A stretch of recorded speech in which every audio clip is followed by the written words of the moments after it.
Hola Patricia, Hola Denise, ¿qué tal? ¿qué tal doctora? ¿Cómo va? Qué alegría. Bueno, agradecerte este tiempo para difundir innovaciones en investigación sobre cáncer. Ya hicimos tu presentación y me gustaría tu opinión respecto, a ver, en general, cáncer en general. ¿Son importantes las innovaciones que se han dado en oncología? Sí, claro, por supuesto. Se ha avanzado muchísimo en estos últimos años y sobre todo luego de la secuenciación del genoma humano, que fue un proyecto que llevó muchos años de trabajo y de hecho se terminó hace muy poco tiempo.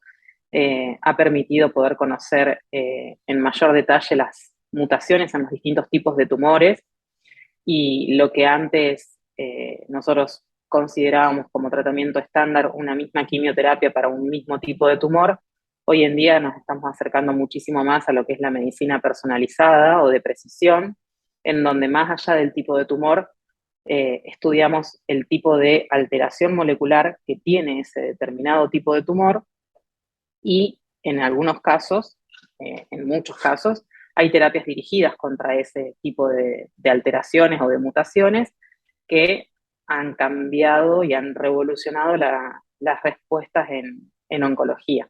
Ujú. ¿Revolucionado y cambiado en qué sentido? ¿En el tiempo que dura el tratamiento hacia la curación?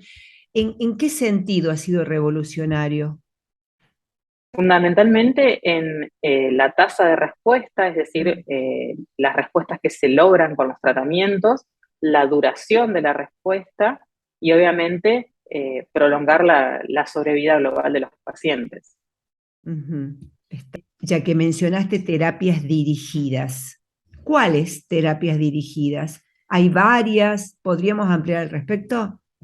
Sí, hay muchos tipos de terapias de tratamientos dirigidos y si uno se va incluso a años eh, muy atrás, como por Sí. ejemplo en, no sé, en la década del 80, del 90, en donde empieza el tratamiento hormonal en el cáncer de mama con el tamoxifeno, que es un tratamiento bioral y es un tratamiento hormonal. Eso ya en sí mismo constituyó una de las primeras medicinas personalizadas o terapias dirigidas, porque no todos los cánceres de mama uno podía tratar con tamoxifeno, solamente aquellos que tenían receptores hormonales positivos.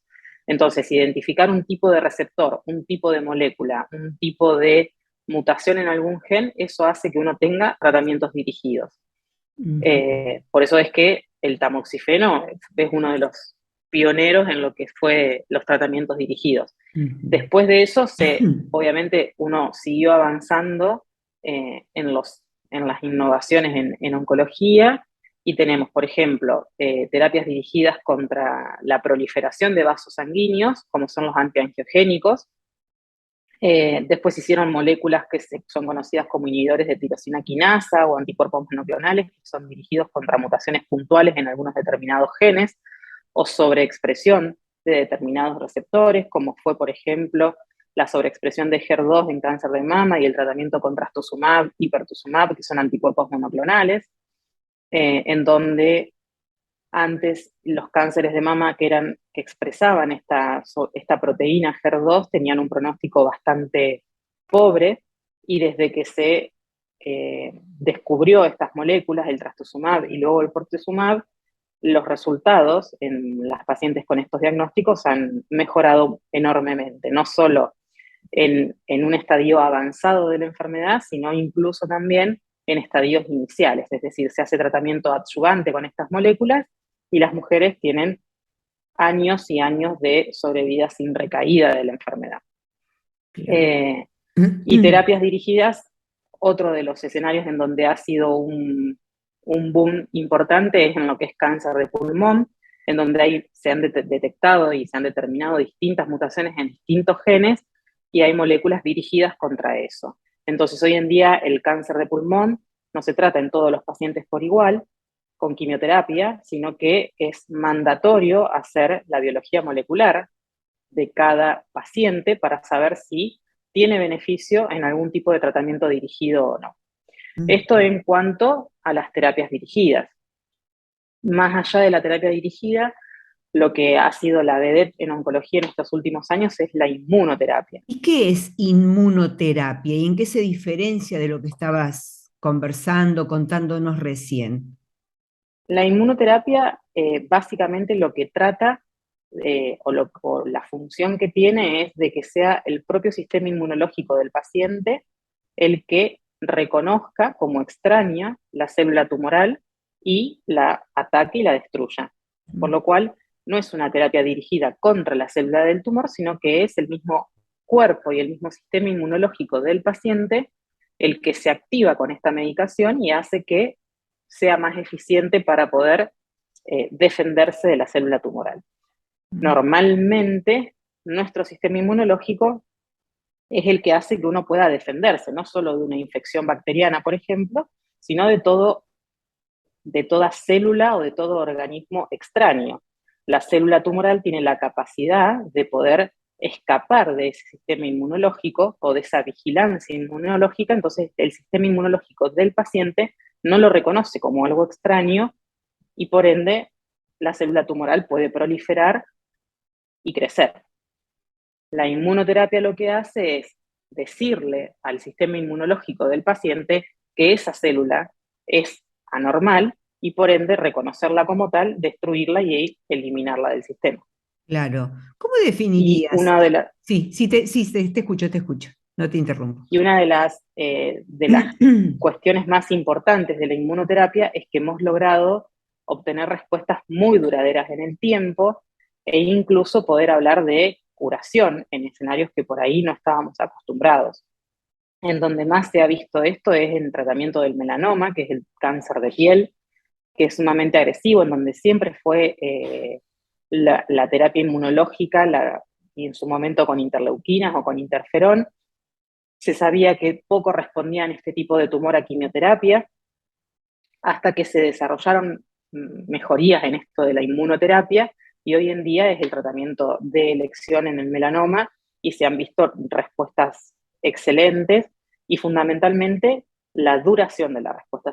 Una vez que el sistema inmunológico reconoció y puede eliminar esa célula tumoral, esa respuesta se mantiene en el tiempo. ¿Por qué? Porque el sistema inmunológico tiene memoria.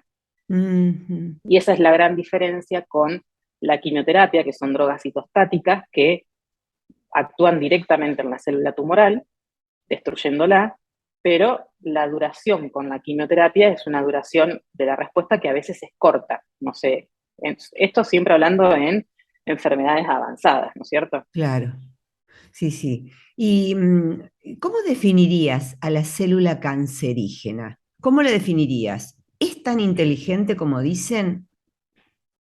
Sí, claro. Tiene, tiene la capacidad de poder desarrollar muchos mecanismos evasivos, es decir, que evaden todos los distintos puntos de control que existen en el cuerpo, porque hay muchísimos puntos de control en donde nuestro sistema, ya sea inmunológico, de replicación de ADN, tienen puntos de control que en donde identifican que hay algo anormal, eso no puede seguir proliferando y tiene que ir a la muerte celular o apoptosis, que se llama. La célula tumoral lo que tiene es desarrolla distintos mecanismos adaptativos o de evasión que hacen que escape a todos estos sistemas de control, ya sea lo inmunológico o sistemas de control a nivel de replicación de ADN, y permite que la célula se pueda replicar y reproducir en forma indefinida y descontrolada. Y eso es lo que termina generando la neoplasia o el tumor. ¿Qué es lo que más te apasionó de la genética y de la genética oncológica? Y que te parece realmente maravilloso a tal punto de que cuando estabas estudiando medicina y luego tu especialidad de oncología, nunca hubieras pensado que al 2022, que es esta entrevista, hubiera tales avances. La revolución en el campo de la genética, entendiendo que eh, la enfermedad oncológica o un tumor es una enfermedad genética, porque ocurre por la acumulación de mutaciones y de alteraciones en el ADN de la célula.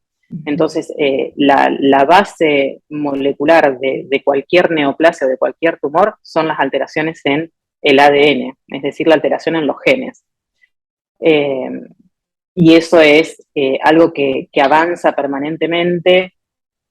El hecho de que la célula pueda ir adaptándose y ser tan inteligente de que una vez que uno encontró un mecanismo por el cual atacar a esa célula, porque dice, bueno, encontré esta mutación en este gen, entonces tengo el fármaco dirigido contra esa alteración, pero en algún momento eso deja de responder. ¿Y por qué deja de responder? Porque la célula logra generar mecanismos de resistencia ante esa molécula o ante ese fármaco. Entonces, ese fármaco deja de ser efectivo contra la célula. Y todos estos mecanismos de resistencia muchas veces tienen que ver con mutaciones generadas o en otros genes que participan en otras vías metabólicas o vías de señalización que hacen que la célula tenga otra vía de proliferación y ya no la que venía estando comandada con esa mutación que uno descubrió al inicio.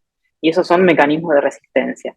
Entonces, el poder entender la enfermedad oncológica o lo que es un tumor requiere de tener un amplio conocimiento en todo lo que es la biología molecular y la genética, porque es la base de lo que explica por qué se forma un tumor.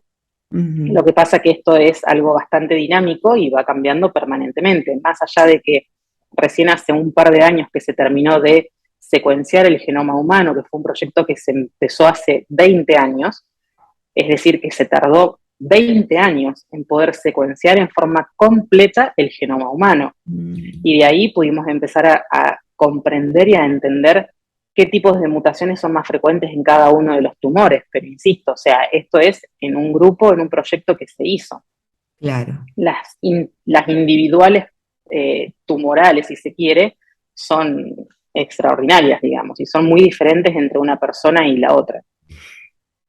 ¿Y qué tanto a favor juega el pensamiento, lo psicológico, el ser positivo en ese camino a la curación? Es muy importante porque en realidad eso determina cómo uno está predispuesto a llevar adelante o a enfrentar la situación y el diagnóstico. Obviamente que hoy se habla muchísimo más de cáncer, pero Mm, hasta hace unos años atrás era una palabra bastante tabú, a donde todo el mundo sí. tenía miedo incluso hasta de mencionarla. Eh, y nosotros eso lo vemos todos los días en el consultorio y en la práctica clínica.